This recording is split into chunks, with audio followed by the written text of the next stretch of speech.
Criasse uma expectativa no seu coração para receber a palavra hoje. E eu acredito que nós vamos falar hoje de diversos assuntos, mas fala com Deus no seu coração.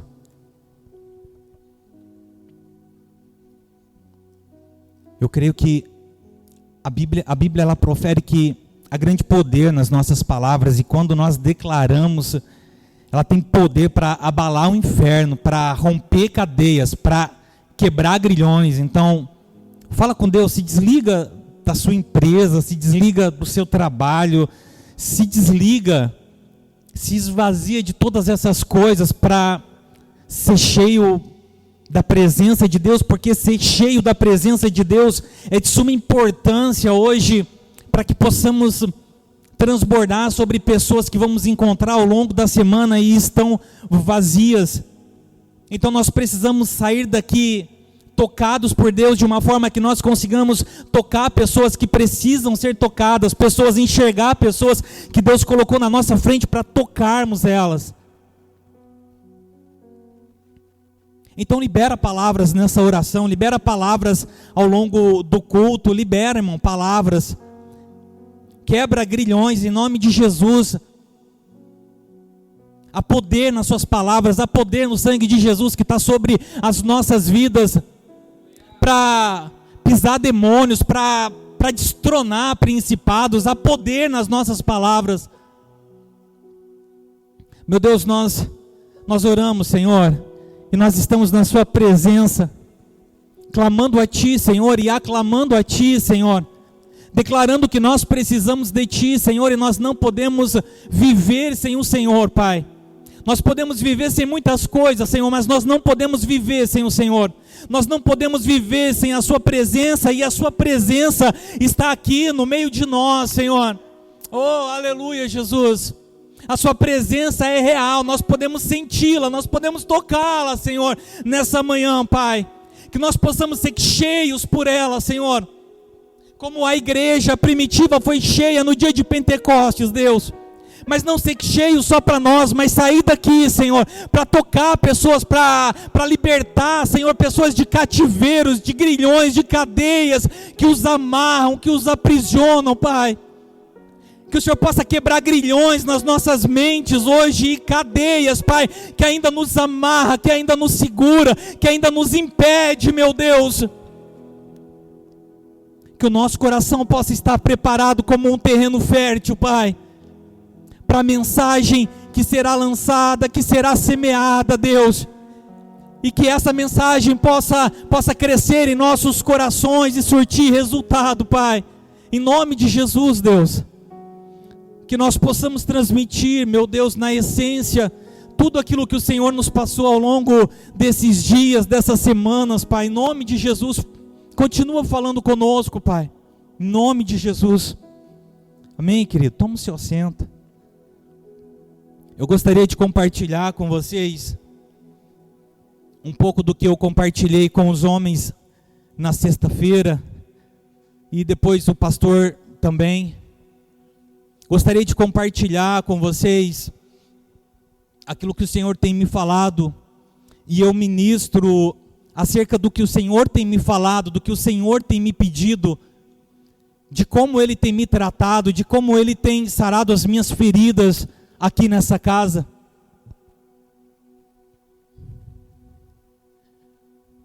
E nesses últimos dias, nesse último mês, o Senhor tem me pegado muito, muito nessa palavra, ide, isso está muito forte no meu coração, na minha mente, em mim, porque é algo que o Senhor tem me falado que eu preciso fazer.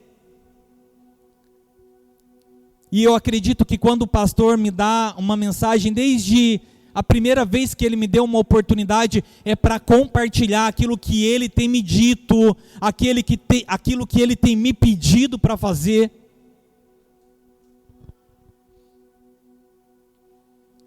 Abre a sua Bíblia no livro de Marcos.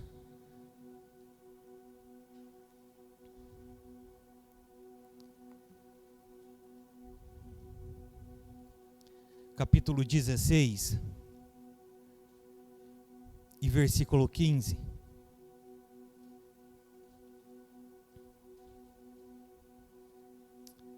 Oh, aleluia, Jesus.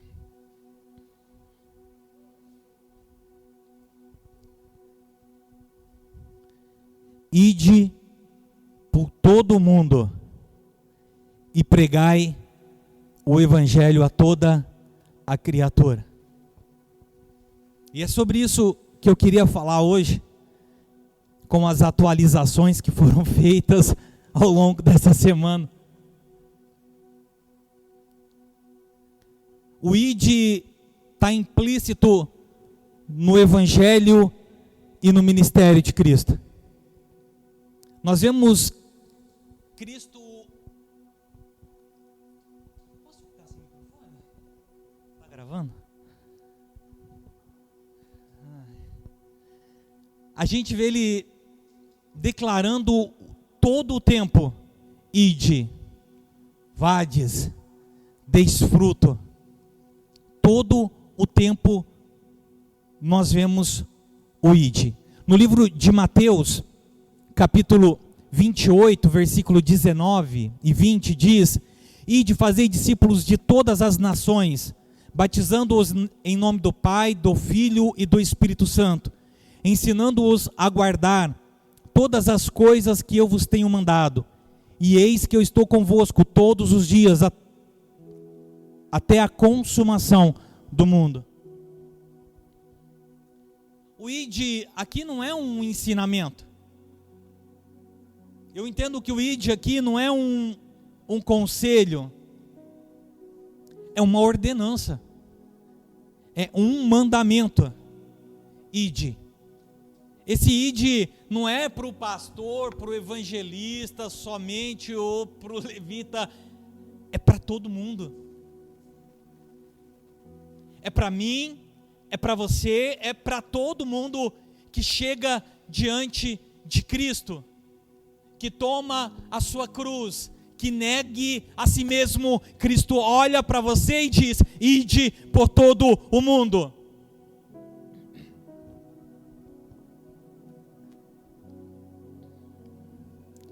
E a gente diz assim: não, mas é natural, eu vou por todo mundo.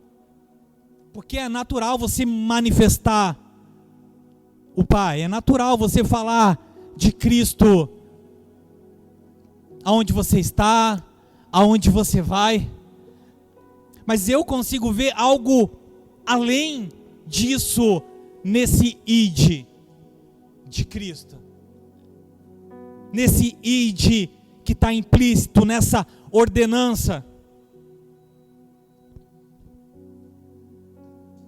João 15:16 diz: não vos escolhestes vós a mim, mas eu vos escolhi a vós, e vos nomeei, para que vades e deis fruto, e o vosso fruto permaneça. Esse nomeei aqui,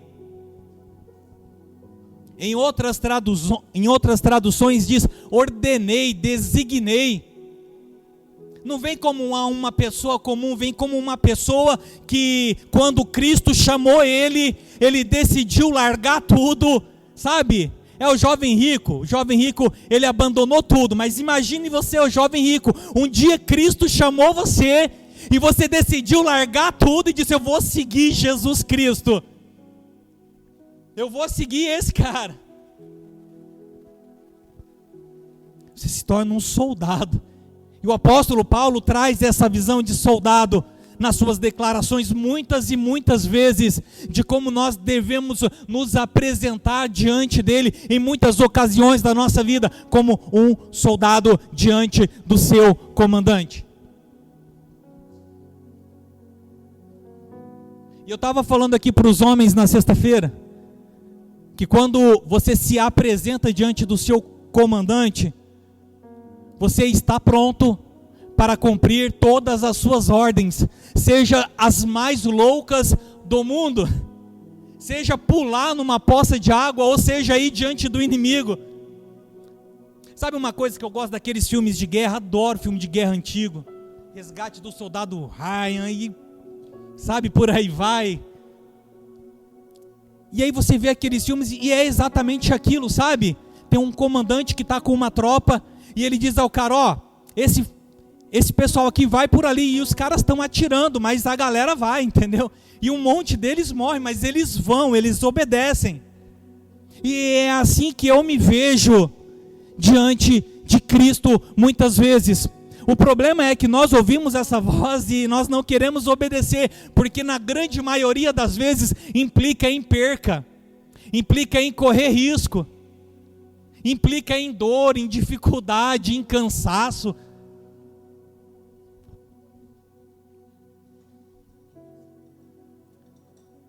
Esse id não é direcionado a servos, a subalternos, não, esse id, ele é direcionado a alguém que está sujeito às ordens, às ordenanças desse comandante, desse Senhor.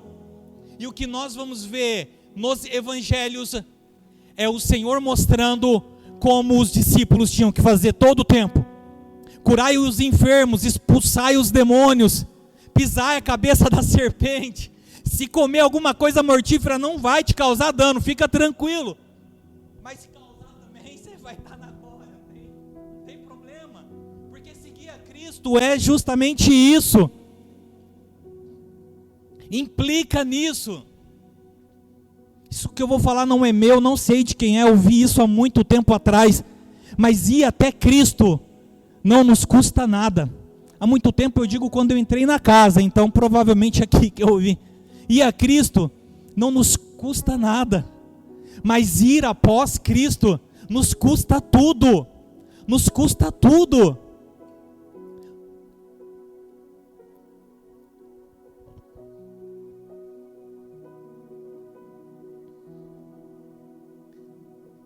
Eu até falei aqui no encontro de homens, eu gostava muito de 2 Timóteo 2,15, quando fala, procura apresentar-te a Deus, aprovado, como obreiro que não tem do que se envergonhar, que maneja bem a palavra da verdade, mas isso numa forma de catequizar as pessoas. Hoje eu vejo de uma outra forma, mas o procura apresentar-te é muito mais forte nesse versículo do que todo o restante nele, sabe? Porque é encontrar uma forma de fazer aquilo que Ele quer que você faça. É uma forma de você se desvencilhar de todas as dificuldades, de todos os problemas, de encontrar uma maneira de chegar até Ele, de você conseguir, na síntese, fazer aquilo que Ele quer que você faça, e você sabe o que é, eu sei o que eu tenho que fazer. Esses dias não, há alguns meses atrás, está no meu coração de ir nas casas da rua. Isso não começou agora, e eu sei que não é todo mundo que vai fazer o que eu faço, talvez ninguém mais faça, e talvez você nem foi chamado para fazer isso, mas tem algo no seu coração, algo que você foi chamado, e o problema é se eu estou fazendo isso ou não. Porque se eu não estou fazendo, então eu estou fora daquilo que Ele quer que eu faça. Então eu não estou sujeito a essa palavra de ordenança, a esse ide por todo mundo. E ir por todo mundo não é ir a outra nação, mas começa ao nosso redor a ver a necessidade de pessoas, de situações. E o Senhor tem tratado muito no meu coração sobre isso, sobre o porquê eu não estava fazendo o que eu tinha que fazer. Sabe, esse procura apresentar-te aqui, eu grifei ele de N formas. Eu comentei outro dia, é a mulher do fluxo de sangue, sabe? Indo até Jesus, se rastejando entre a multidão para conseguir tocar Ele. Ela não tinha mais esperança, ela não tinha mais dinheiro, ela gastou todo o dinheiro dela com médicos, com remédios. Ela vinha de longa data, muitos anos, 12 anos, era 12 anos, né, com fluxo de sangue. Ela não tinha nem força para sair de casa. Ela corria sério risco em sair de casa, de ser apedrejada, porque uma mulher com fluxo de sangue era considerada alguém imundo. Ela não podia lavar uma louça, varrer uma casa, que era considerado algo amaldiçoado onde ela tocasse, entendeu? Mas ela encontra nela um motivo, algo a faz sair da casa dela. Ela ouviu falar de Jesus, ela sabia que ele era a única esperança dela, e ela vai até Jesus. Uma multidão está em volta dele, mas mesmo assim ela encontra uma forma, ela procura um meio de tocar ele. E é isso que eu entendi ao longo desses meses, que eu precisava procurar uma forma de fazer aquilo que eu sabia que eu tinha que fazer. Isso não me foi revelado agora, isso me foi revelado há muito tempo atrás. E eu andei nesse caminho por muito tempo, mas aí você chega em Bons Portos. Você sabe o que é Bons Portos? Paulo cita a cidade de Bons Portos, uma cidade que ele para reabastecer, para descansar. Aí você chega num lugar igual essa casa, e aí você quer descansar, você quer reabastecer. E aí você não quer mais sair dela, sabe? Você não quer mais sair mar afora e correr o risco de tempestade, correr o risco de ser picado por víboras, de ser apedrejado. E quando eu cheguei na casa, eu falei, nossa, esse lugar é isso que eu quero para a minha vida, e é o que eu quero para a minha vida. Mas eu entendi que não é só vir e ficar, que é um propósito do Senhor para a minha vida aqui nesse lugar. E aí eu comecei a entender que eu tinha que sair da minha zona de conforto, que eu tinha que fazer aquilo que o Senhor me chamou para fazer.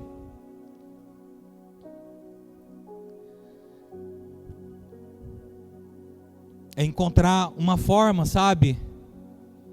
Um meio.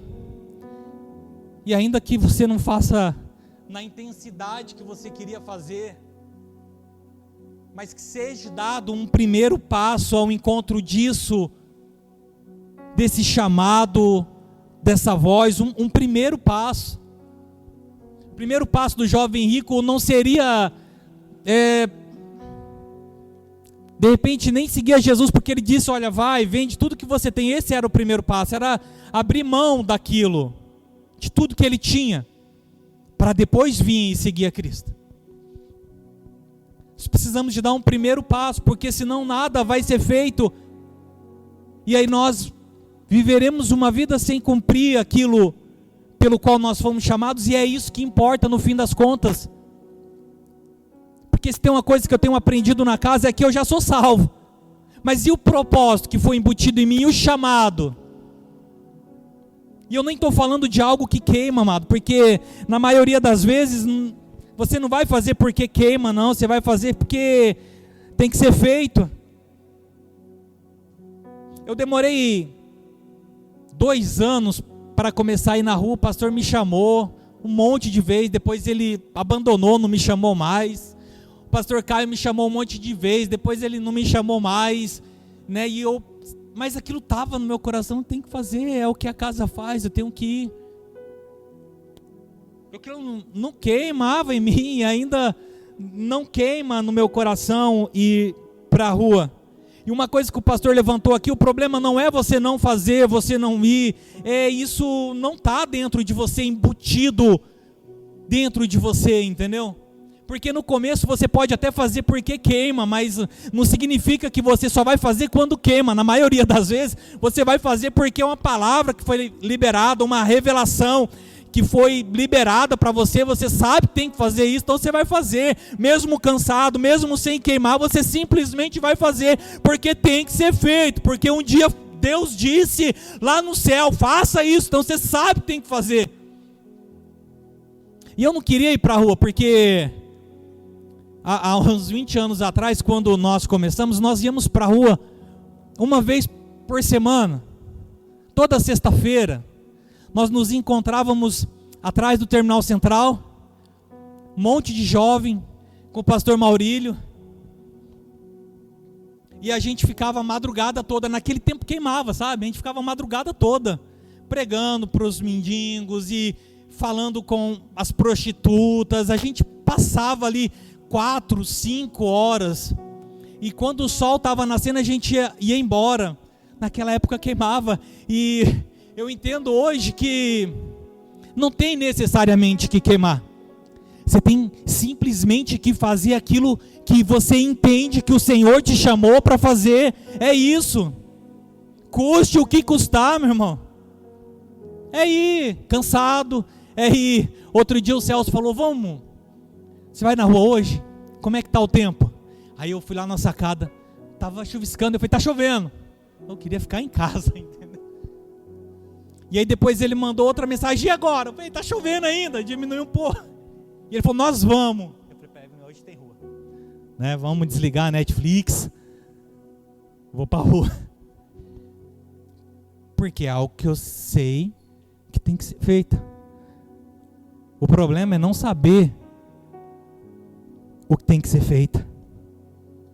É simplesmente passar uma vida sem fazer aquilo que tem que ser feito. E ainda que queime agora, ou que já queimou um dia, eu vou falar sobre Isaac, se der tempo mais para frente. E o que me chama a atenção, sabe, na história dele, é que uma das coisas que ele fez foi desentulhar os poços que Abraão tinha construído lá atrás, para beber daquela água novamente, para que o gado bebesse daquela água novamente, para regar a plantação. Então talvez lá atrás queimou no nosso coração, ardeu, e fizemos por N motivos, porque queimava, porque glória a Deus, né? Mas aí o poço foi, nós entulhamos ele de alguma forma, nós sabemos o que tem que fazer, mas antes esses entulhos têm que vir para fora, sabe? Essas pedras têm que ser arrancadas de uma certa forma lá de dentro. E se nós não começarmos, se não tiver um primeiro passo, se não tiver um primeiro esforço, isso não vai vir para fora, isso não vai acontecer. Então entenda que não fique esperando queimar, irmão. Não fique esperando o anjo vir como veio a Ezequiel, pegar você pela sua mão direita, colocar você de pé e levar a fazer o que você tem que fazer. Isso não vai acontecer, sabe? É você, é o seu posicionamento.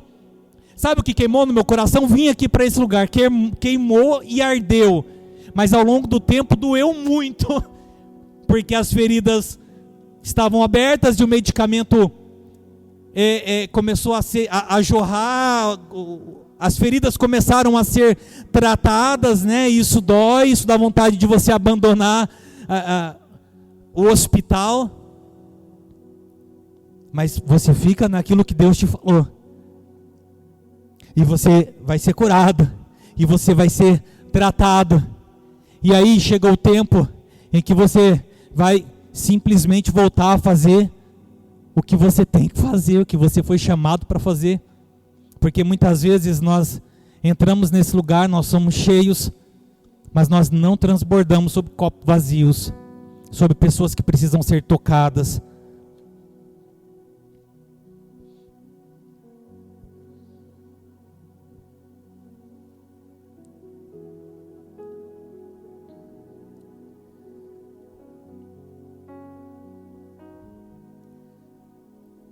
Eu escrevi aqui: eu não faço o que faço porque queima, mas porque eu fui chamado para fazer. É isso. Eu tenho uma palavra, uma revelação que veio através da vida do pastor, que eu devo trabalhar com as prostitutas, e que talvez isso comece em mim de alguma forma, e isso fica na minha mente, no meu coração. Isso não queima. Não gostaria de ir lá, não queria ir lá, não, sabe? Mas tem uma palavra. Eu sei que eu tenho que fazer isso. Hoje estava falando para a Evelyn: vamos fazer isso e isso. Eu não sei que dia eu vou, mas tenho que ir. Eu tenho que dar um primeiro passo porque eu entendo que isso não foi o pastor, mas Deus que me revelou. Quando você conhece, quando você começa, quando Paulo descobriu, quando Pedro descobriu quem era Jesus, ele entendeu em Jesus quem ele era, o que ele era.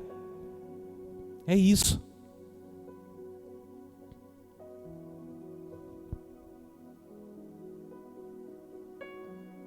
Os 5 ministérios, eles existem e eles foram instituídos para um aperfeiçoamento, crescimento do corpo. É isso, né? E se isso não funciona, se eu não exerço o meu papel, o corpo acaba, de uma certa forma, sendo prejudicado. Se eu não faço aquilo que eu fui chamado para fazer no corpo, o corpo, ele não que está incompleto, mas ele fica desajustado, não funciona como deveria funcionar.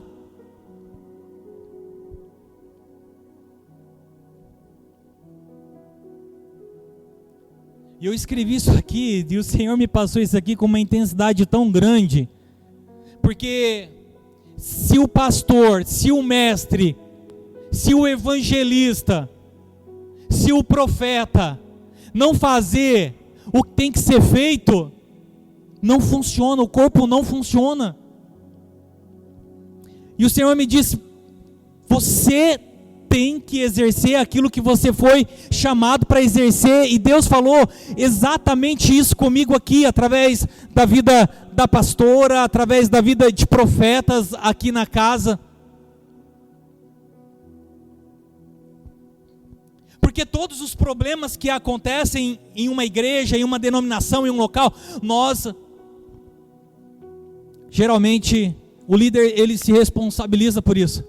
Mas algo só acontece quando eu deixo de fazer aquilo que eu fui chamado para fazer. E eu posso me sensibilizar, eu posso me disponibilizar, mas se eu não me posicionar naquilo que eu fui chamado para fazer e dizer: eis-me aqui, eu vou fazer isso, alguém vai desempenhado pela função, o corpo vai estar descoordenado.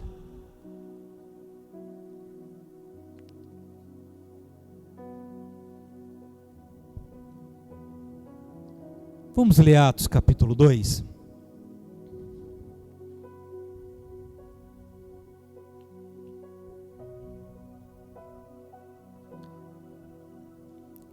Todos nós conhecemos esse capítulo, esse versículo.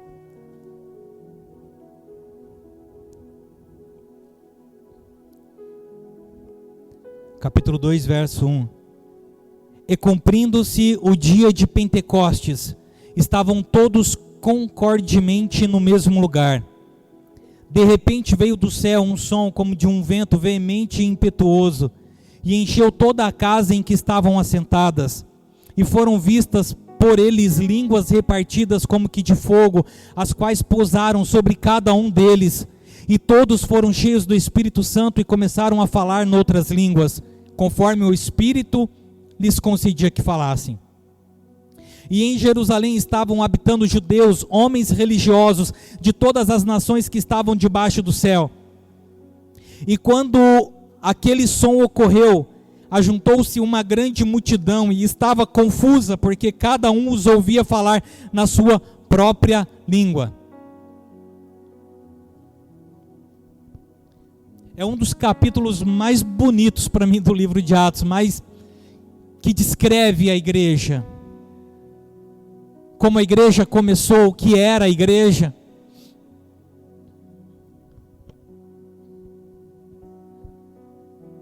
Eram 120 pessoas que estavam ali. E elas não estavam ali por estar, elas estavam ali porque um dia elas ouviram a voz de Cristo que diz: olha, fica na cidade, fica em Jerusalém, até que do alto seja revestido de poder. Eles estavam ali, embaixo de uma palavra. Era o pior lugar para se estar, era no centro de Jerusalém. Havia uma perseguição instaurada contra eles. Estar ali era correr risco de vida. Era difícil, mas eles estavam ali, naquele lugar. 120 pessoas, de milhares de pessoas que seguiram Cristo ao longo da sua trajetória ministerial. 120 pessoas estavam ali, embaixo de uma ordenança. Porque a gente tem que entender o que é ordem de Deus e o que não é. E na maioria das vezes, nós não entendemos. Porque cumprir algo que Ele nos pede é pesaroso, é difícil, é angustiante, é muitas vezes impossível. Mas é ficar naquilo que Ele te pediu para ficar. Isso Deus falou comigo há um ano e meio atrás aqui na casa. 120 pessoas, de milhares e milhares de pessoas que foram tocadas por Ele. Aquela palavra não foi só para 120 pessoas, mas elas ficaram, elas obedeceram. Eram 120 pessoas, e eles oravam, e eles estavam juntos, eles estavam unânimes ali naquele templo, orando e esperando que acontecesse esse dia. E quando esse dia ele acontece, diz que veio do céu um som como de um vento veemente e impetuoso, e encheu cada um deles. Nós já fomos cheios. E quando eu estava lendo essa passagem, para marcar esse versículo aqui, o Espírito Santo falou: você já foi cheio. E quando o Espírito Santo começou a me incomodar para sair e para fazer alguma coisa, ele disse: você já foi cheio. E eu disse: não, isso é coisa da minha cabeça. E aí a pastora, Deus usou a pastora e falou: Deus já fez o que tinha que fazer, ainda que muitas coisas têm que ser tratadas. Você já foi cheio. Você está cheio, nós estamos cheios. A casa está cheia. O primeiro passo, o segundo, o próximo passo depois disso, o que aconteceu? Eles saíram para fora daquele lugar.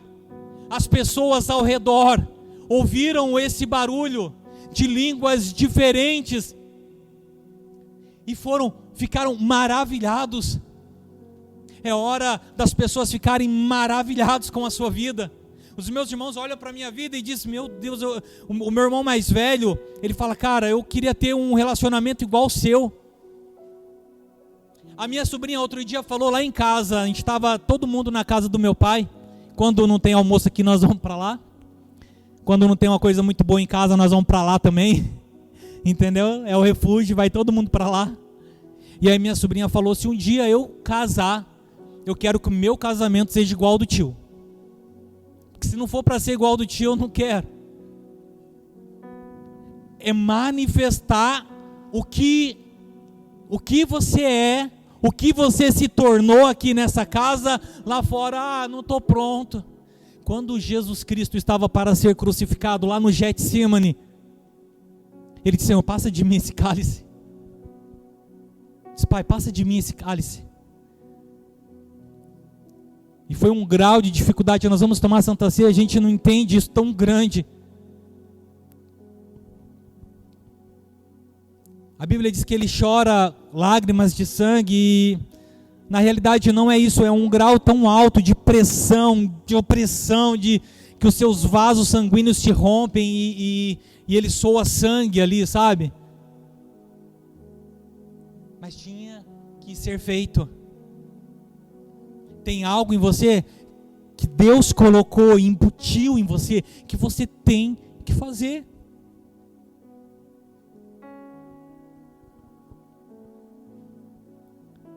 Essa casa é uma casa profética. Meu Deus, como eu amo isso.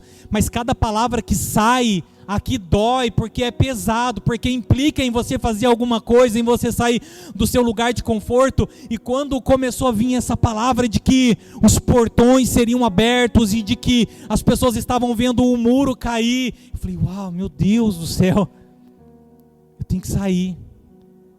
Porque aquelas 120 pessoas que estavam ali, eles saíram para fora, eles nunca mais foram as mesmas pessoas, eles não viviam mais em função de si, e nós estamos cheios e privando de que as pessoas vejam quem nós somos, ou de tocar pessoas.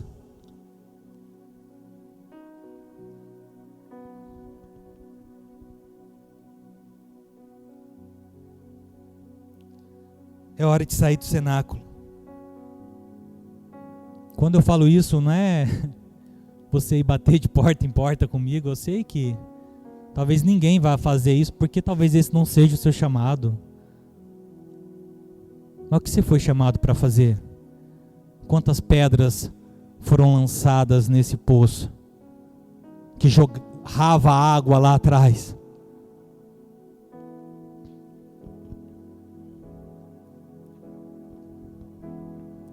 E eu sei que tem um significado para pedras, mas é algo que eu nem estudei, foi algo que eu li essa semana e isso ficou forte no meu coração. Eu sei que tem um significado para essas pedras no mundo espiritual que foram lançadas lá, mas nós lançamos muitas palavras sobre a nossa vida, de que não é isso, não fui chamado, não, Senhor, envia outro, eu não sei falar, eu não tenho condições. Gente, eu não venho aqui na frente ministrar porque isso queima, eu gosto, eu amo. Eu não amo, eu não gosto. Mas eu fiz porque o pastor me mandou uma mensagem ontem. Você prega amanhã? Eu disse, vou pregar. É uma palavra. Eu me lembro quando tinha um altar lindo aqui, uma parede maravilhosa. Sabe, o pastor chamou a gente aqui para orar, e ele diz, eu vou me responsabilizar aqui por o que ele falar. Então é o pastor que se responsabiliza, entendeu? Mas se o Senhor pediu para você fazer algo, começa a fazer isso, dá um primeiro passo. Os portões foram abertos, tem muita gente lá fora. Quando eu ando nesse bairro, eu estava andando aqui a semana passada e orando, eu falei, meu Deus, quanto demônio, quantas pessoas oprimidas, quantas pessoas angustiadas, quantos crentes aprisionados ainda, que não são libertos, vivem de campanha em campanha, de seminário em seminário, porque agora, né, o negócio é seminário, toda semana tem um seminário. Eu falei para um dos meus amigos, cara, isso é um tema, é um nome bonitinho para campanha, isso é um projeto para encher igreja. Você está entendendo que nós estamos sendo conclamados ou chamados para sair dessa posição nossa e começar a encher pessoas que estão vazias, porque nós já estamos cheios? E eu não falo isso, eu falo isso de mim, gente, eu não conheço vocês, eu falo o que o Senhor falou para mim. Até quando você vai ficar transbordando no chão, vai desperdiçar água? Tem pessoas vazias ao nosso lado que precisam ser tocadas. Naquele cenáculo nunca teve tanta gente, e talvez nunca mais na história entrou mais de 120 pessoas naquele cenáculo, mas aquelas 120 pessoas tocaram milhares e milhares e milhares e milhares de pessoas, porque eles saíram.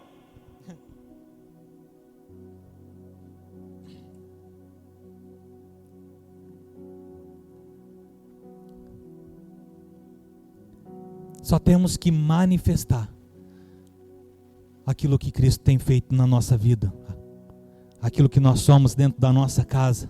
Porque se a gente continuar lendo, procura apresentar-te a Deus, você vai se encaixar naquele versículo, né?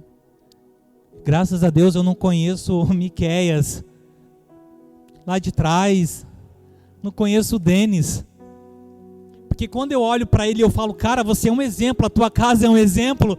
Quem conhece ele dá uma risadinha assim, mas eu estou conhecendo ele agora. Então assim, o que ele era e o que ele se tornou em Deus. Olha lá.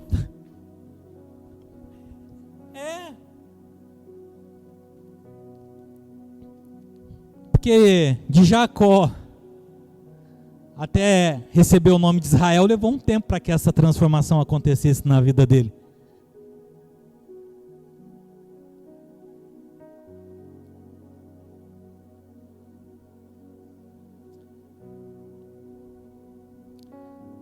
faça o que Deus lhe pediu para fazer, nada mais e nada menos.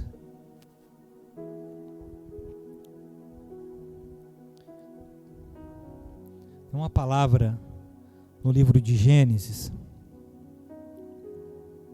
capítulo 12, e ele ficou no meu coração desde que o pastor ministrou aqui.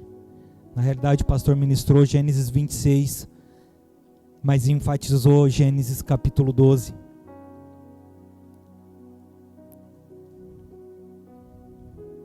E algo que tem acontecido na minha vida é que eu tenho que escrever literalmente tudo que eu penso, tudo que o Senhor coloca no meu coração, porque eu esqueço, porque dá um branco, dá uns 5 minutos e vai aquilo que o Senhor colocou no meu coração lá na hora da oração. E aqui nesse lugar o Senhor me traz à minha memória ministrações de quando eu cheguei aqui no primeiro mês, na primeira semana. Não é porque eu vejo vídeos, é porque, sabe, eu até falei para a Evelyn trazer aqui a sementinha das crianças, quebraram tudo já, criançada terrível, gente. Isso aqui, ó, pegar da Catarina Dantas, foi a que menos cresceu. Tadinha, que triste. Sabe que eles plantaram isso aqui domingo passado? Eu cheguei aqui na sexta-feira, eu falei, da Giovana, é espiritual, não tinha saído para fora ainda. Falei, misericórdia, Jesus. Em uma semana eles lançaram uma semente, a Evelyn já está falando sobre a oferta para eles. Eles lançaram a semente no domingo e está desse tamanho, achei impressionante. E a gente acha que não, e a gente diz, eu não vivo nesse lugar que os pastores ministram, sabe? Mas é uma semente que está sendo lançada sobre as nossas vidas. Fim de semana, cada seminário está sendo lançada e vai crescer, vai começar a dar fruto cada uma no seu tempo, né? Umas vão demorar mais para crescer, né? Mas talvez demore, 10 anos, outras 3 anos, mas vai dar fruto, entendeu? Se for regada adequadamente, vai dar fruto. Essa palavra, nós temos que compartilhar ela, nós temos que lançar ela na nossa casa, para os nossos amigos, nós temos que lançar ela na vizinhança. Deus colocou algo no meu coração, nem falei com o pastor, talvez ele brigue comigo, mas sexta-feira, eu não vou nem olhar, sexta-feira que vem, na oração, o Senhor colocou algo no meu coração. Vamos os profetas profetizar sobre esse bairro.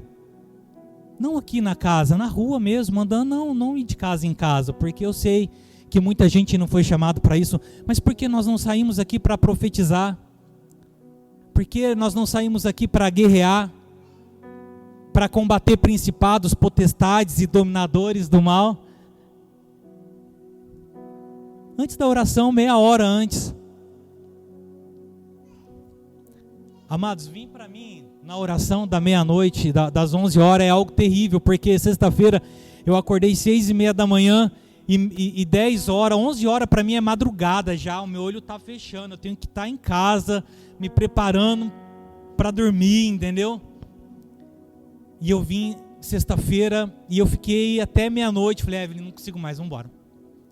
Mas eu vim, eu dei o primeiro passo para estar nesse lugar toda sexta-feira, para estar na rua toda segunda-feira, para ir de porta em porta. Irmão, você acha que é fácil? Você não sabe quem vai sair lá, entendeu? Você não sabe o que a pessoa vai te pedir, você não sabe a necessidade dela, o que você vai oferecer para ela. Talvez ela construa um cômodo lá e fala, agora você vai ter que ficar dando uma assistência para essa pessoa por 2 anos indo lá, levar a cesta básica, e dar comida, e dar remédio, levar no hospital. Você não sabe, irmão. Não sei. Queima no meu coração, queimava lá atrás. Hoje eu faço porque eu sei que é o que eu fui chamado para fazer. E se eu não fazer isso, algo está errado. É mais fácil eu fazer isso do que eu vir aqui na frente ministrar uma palavra. Se for, o que queima mais fazer isso, queima mais ir lá na casa da dona Sebastiana, quarta-feira, vou ter que ir lá, porque ela me ligou e falou, você me abandonou, Eu perdi o meu dedinho, então eu vou ter que ir lá. É uma senhorinha de 96 anos de idade, entendeu? Eu não queria ir lá. Porque você chega em casa cansado, você senta no sofá e fala, misericórdia, Jesus, eu vou ter que sair. Tem que falar com pessoas. Mas quem disse que ia ser fácil? Porque você decidiu ir após Ele te custa tudo. Nos custa tudo. É você vir de Olambra 3 vezes na semana, entendeu?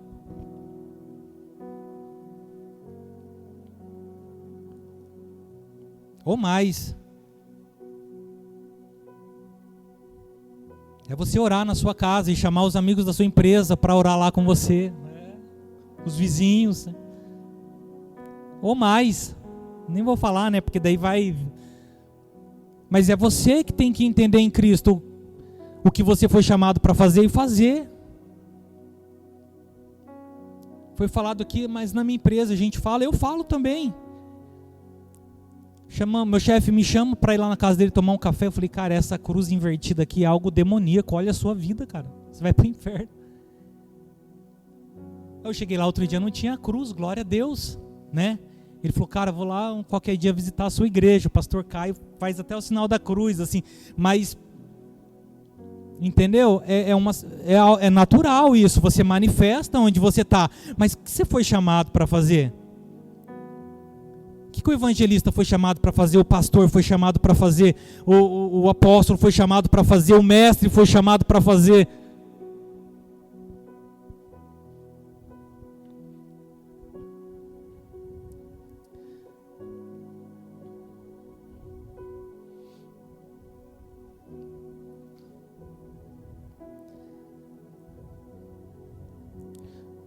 Gênesis capítulo 12.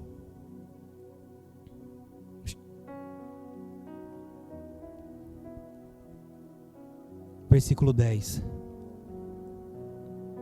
E havia fome naquela terra, e desceu Abraão ao Egito para peregrinar ali, porquanto a fome era grande na terra. Mas lá no versículo 1, 2, 3 e 4, você vai ver Deus dizendo a Abraão o que ele tinha que fazer, aonde ele tinha que ficar. E era para ele estar em Canaã. Era para ele ficar em Canaã. Mas surgiu uma grande fome naquele lugar e ele entendeu que tinha que descer para o Egito. E é justamente disso que eu estou falando, de entender que temos que fazer algo que Deus não nos pediu para fazer, ou ao contrário daquilo que Deus nos pediu para fazer. E quando nós olhamos ao nosso redor, olha ao seu redor, olha o posicionamento de pessoas que dizem assim, hoje Deus me mandou fazer algo, mas amanhã está fazendo totalmente ao inverso daquilo que Deus mandou ela fazer. E nós corremos esse risco, porque nós estamos falando aqui de Abraão, o nosso pai na fé. Não era para ele ir para o Egito, não era para ele mentir, né, de certa forma, e falar que a esposa dele era a irmã dele. Não era para ele fazer N coisas, era para ele ficar onde ele tinha que ficar. Mas quando o vento sopra, a dificuldade vem, o problema surge, nós queremos sair do lugar em que nós estamos, sendo que Deus não nos pediu. Quando Moisés estava já no deserto com mais de 1 milhão de pessoas, a Bíblia diz que de dia uma coluna de nuvem os protegia e à noite uma coluna de fogo os protegia, os aquecia do frio da noite. Eles só saíam do lugar quando aquela nuvem começava a se mover. Senão eles ficavam ali dias, meses, anos, mas eles só se moviam, as trombetas só tocavam para desmontar o acampamento quando a nuvem começava a se mover. O problema é que nós estamos querendo nos mover fora da nuvem, sair de debaixo dela, e não vai dar certo. Nós vamos pagar um preço, nós vamos ter que voltar, nós vamos ter que recomeçar, porque nós estamos simplesmente fazendo aquilo que nós achamos que devemos fazer. É por isso que o Senhor tem tratado o meu coração: não faça mais, não faça menos do que aquilo que eu te peço.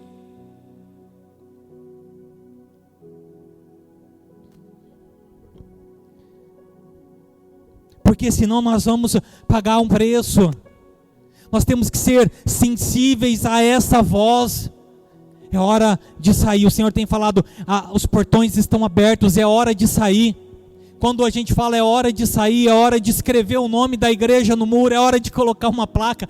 Não é para que venha milhares de pessoas, talvez não venha ninguém, mas é hora de você começar a manifestar aquilo que você foi chamado para manifestar. Ou é hora de eu começar a manifestar daquilo que eu fui cheio e estou transbordando.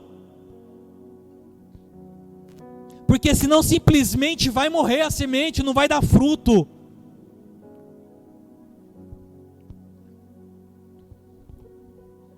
Ser sensível a essa voz, para ouvir e obedecer ela, custe-nos o que custar.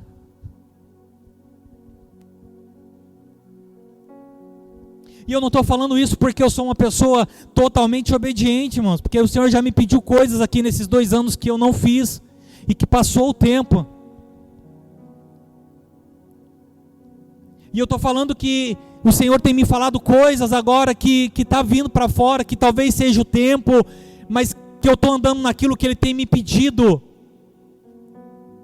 Porque no fim das contas é isso, nós somos cheios aqui para transbordar lá fora, nós somos tocados aqui para tocar pessoas lá fora. Ontem falei para um amigo, eu falei, cara, você acha que esse ambiente aqui, esse ambiente onde está crescendo essa criança, ontem nós fomos no aniversário de 1 ano de uma criança, esse ambiente aqui é propício para ela? Você acha que os projetos e propósitos de Deus vão se cumprir na vida dela? É manifestar, é falar, é tocar pessoas. Ainda que isso doa neles, mas eles precisam saber aquilo que nós sabemos, eles precisam ser tocados, da mesma forma que eu fui tocado aqui.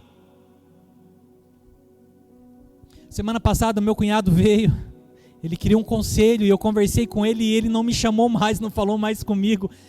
Tá doendo nele, sabe? Mas eu não falei nada que eu não ouvi aqui. Ele disse, mas eu sou crente. Eu falei, até o diabo é crente, você precisa de ser cristão, de manifestar Cristo na sua vida. É isso que nós precisamos, manifestar Ele.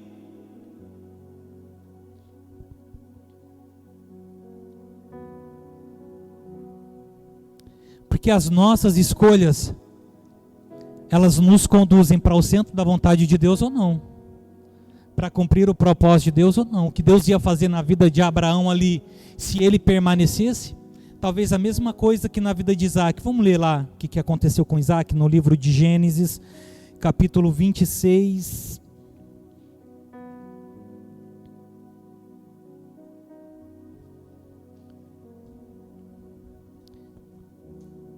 Depois de anos, e havia fome na terra, além da primeira fome, ou seja, era uma fome maior ainda. Isaac chegou em Gerar e tinha fome naquele lugar, e a crise era maior do que quando Abraão estava ali.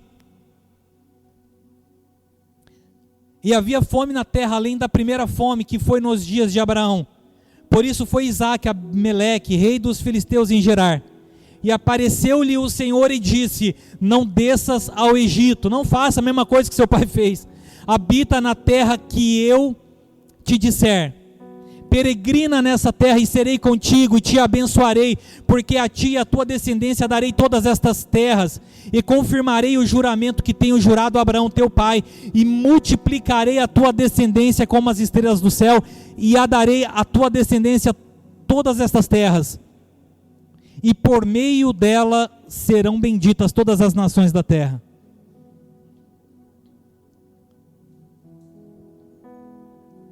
A mesma coisa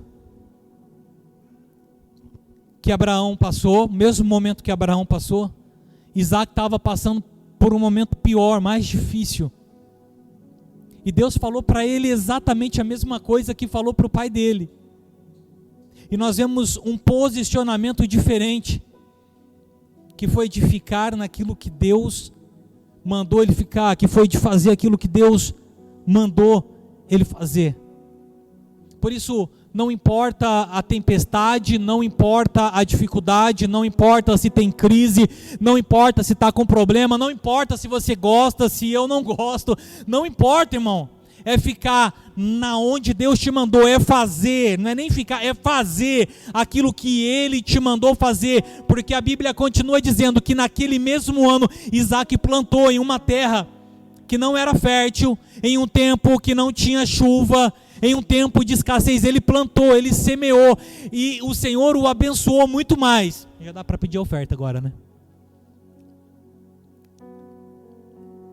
Entendeu? Então, as nossas motivações, aquilo que nos faz nos mover, nos conduz ou não para o centro da vontade de Deus, e o centro da vontade de Deus não é aquilo que me agrada, o centro da vontade de Deus não é aquilo que me deixa feliz, o centro da vontade de Deus é aquilo que agrada a Ele, que deixa Ele feliz.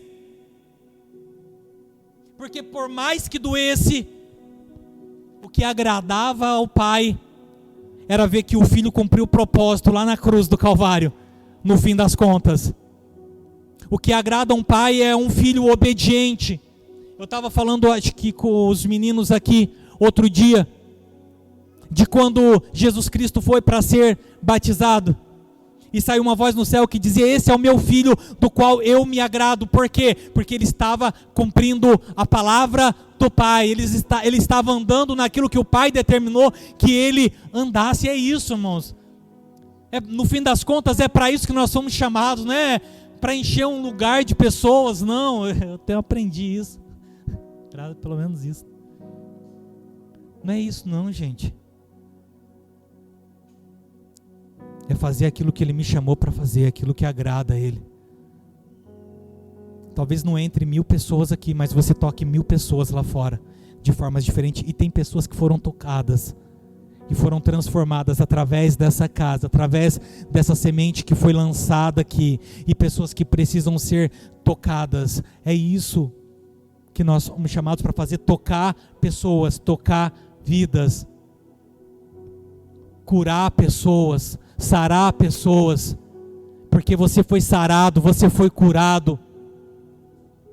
Nós não fomos chamados para outra coisa a não ser isso, morrer por amor dele, assim como ele morreu por nós.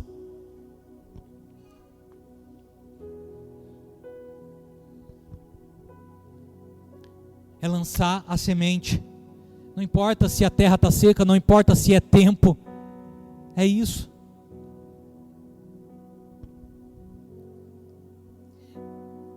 Só 3 coisas, rapidinho. Ouça a voz do Senhor. Se não queimar, faça mesmo assim. Se queimar, melhor ainda, meu irmão, porque a dor fica menor. Ouça, fica onde Deus te mandou. Ouça e sai para fora, como Deus tem nos mandado fazer.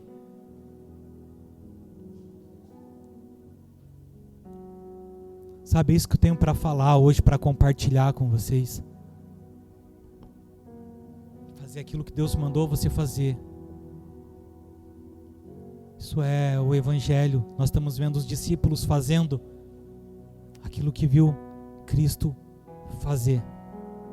E ainda que uns não tinham tanta intimidade como João, como Pedro, ainda assim eles morreram da mesma maneira, fazendo aquilo que Cristo os mandou fazer. Porque no meu entendimento, naquilo que o Senhor tem me falado, é o que importa, fazer o que Ele nos mandou fazer. Dando um passo de cada vez.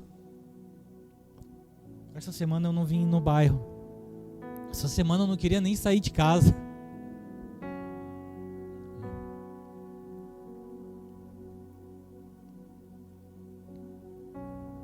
Mas é isso. Vamos orar? Queria falar sobre a oferta. E o pastor Caio vai ministrar a ceia.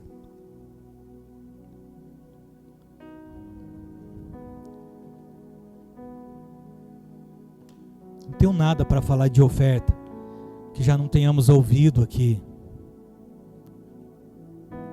Muito pelo contrário, a minha vida em relação a isso tem sido aperfeiçoada. Literalmente não está preocupado com o que vai acontecer o mês que vem. Eu li um livro, não vou citar o nome porque pode causar espanto, há muito tempo atrás, né, de um pastor que prega teologia financeira. Mas uma coisa que ele falou, aquilo trouxe para a minha vida até hoje. Ele disse assim: quando eu chegar no céu e Deus me perguntar o que eu fiz com o meu dinheiro, Ele vai dizer: eu gastei tudo, Senhor. Eu gastei tudo. E nessa semana que foi ministrado muito forte sobre oferta, sobre fazer, sobre dar. É algo que eu tenho vivido já há algum tempo na minha vida aqui nessa casa. Vou testemunhar só uma coisa. Eu fiz uma oferta profética para um irmão, né? Ninguém sabe quem ele é. E eu falei: é profético. Mas assim, era profético porque era tudo que eu tinha. Era tudo que eu tinha. Era pouquinho, mas era tudo que eu tinha. Cada centavo. Eu tenho 3 contas e eu fiz um pix de uma conta para outra, somou aquele valor. Falei: glória a Deus, dá para mim. É isso. E aí a hora que eu cheguei no carro, o tanque do meu carro estava cheio. Porque assim, né, eu dei a oferta, mas eu sabia que tinha combustível para vir para a igreja. Mas não, irmão, o tanque estava cheio do meu carro. Oh, glória a Deus. É dar e ser vos a dado, é isso mesmo que eu falo, entendeu? Eu, lá no serviço, lá na empresa, eu que chamo as pessoas para fazer serviço lá e trabalhar lá. E eu gosto de chamar pessoas que eu entendo que precise de uma oferta ou de um dinheiro, de alguma coisa desse tipo. E surgiu uma possibilidade e eu falei: vou chamar o irmão, que foi lá em 15 minutos, fez um serviço.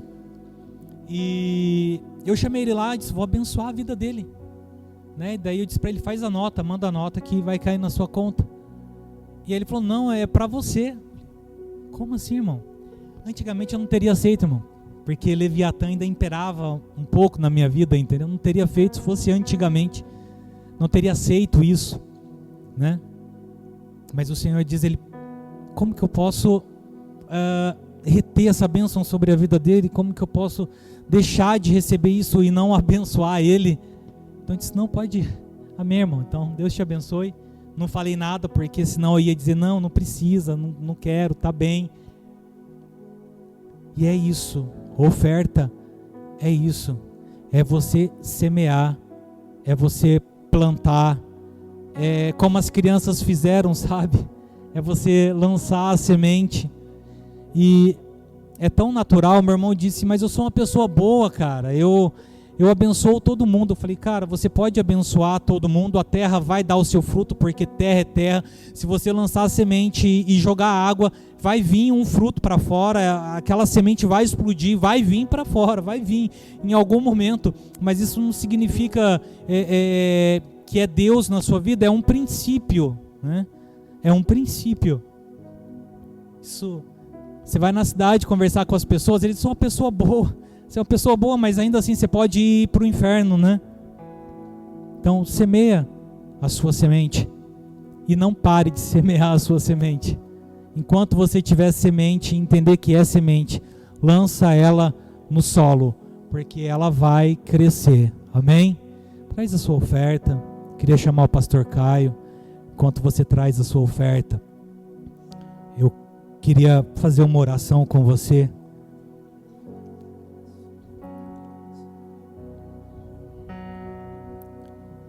Oh, aleluia, Jesus.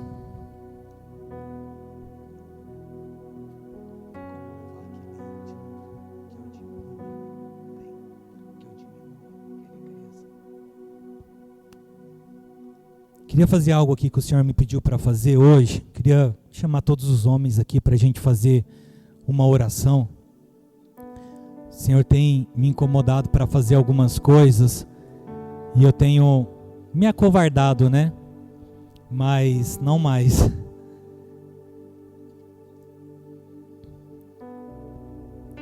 que nós possamos liberar palavras nessa oração. Amém? Quando nós participamos da ceia, o Senhor diz: fazer isso em memória de mim. E isso estava estudando algum tempo atrás sobre esse em memória de mim. Aqui tipifica: seja minhas testemunhas.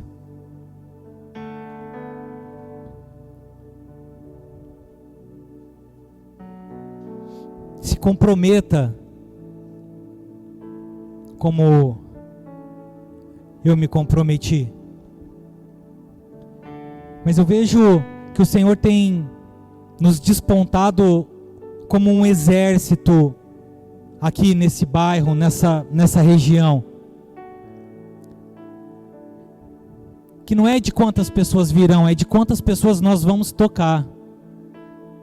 De quantas casas nós vamos tocar, de quantos lugares nós vamos entrar.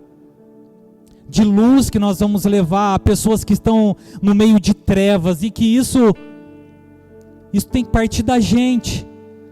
Nós que estamos cheios, que possamos sair para fora. Eu não estou falando isso porque eu vejo algo errado, não. Eu digo para as pessoas: cara, é a melhor igreja que se tem, que eu vejo como instituição. É o melhor lugar que você tem para levar a tua casa. E é verdade. É verdade. É que nós não entendemos o quanto nós estamos cheios. Que nós achamos que não conseguimos transbordar sobre vida, sobre pessoas. Amém? Vamos orar? Vamos dar as mãos.